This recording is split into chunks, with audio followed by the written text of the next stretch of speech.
સુરત જિલ્લાના પલસાણા તાલુકાના બગુમરા ગામ ખાતે આવેલી સુવર્ણ રેસિડેન્સીના પાર્કિંગમાંથી ચોરી થયેલી ઓટો રિક્ષાનો ગુનો પલસાણા પોલીસે ઝડપીને ડિટેક્ટ કરીને આરોપીને ઝડપી પાડ્યો છે।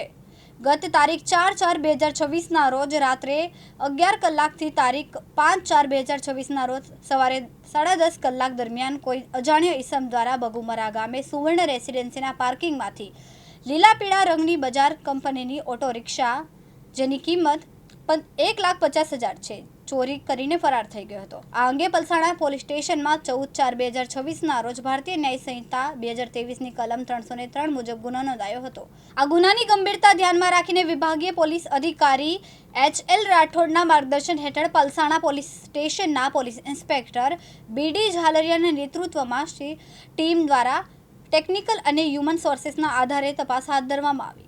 તપાસ દરમિયાન 15 એપ્રિલ 2026ના રોજ પેટ્રોલિંગ દરમિયાન હેડ કોન્સ્ટેબલ હેમંતભાઈ ઘનશ્યામભાઈ અમૃતભાઈ ઘનશ્યામભાઈ તથા પોલીસ કોન્સ્ટેબલ વિક્રમભાઈ ગંધુભાઈને ખાનગી બાતમી મળી હતી કે ચોરી થયેલ ઓટો રિક્ષા લઈને એક કિસમ જોડવા ગામ તરફ જઈ રહ્યો છે।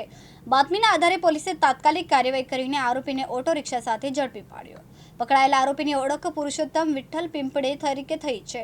તે હાલ બગુમરા ગામ સુવર્ણ સોસાયટી ખાતે રહે છે અને મૂળ મહારાષ્ટ્ર રાજ્યના નંદુરબાર જિલ્લાના વૈદણી ગામનો રહેવાસી છે। પોલીસે આરોપી પાસેથી ચોરી થયેલ ઓટો રિક્ષા કબજે કરી જેની કિંમત 1,50,000 થાય છે અને આરોપી સામે કાયદેસરની કાર્યવાહી હાથ ધરવામાં આવી છે। રમેશ ખંભાથી દિવ્યાંગ ન્યૂઝ કડોદરા।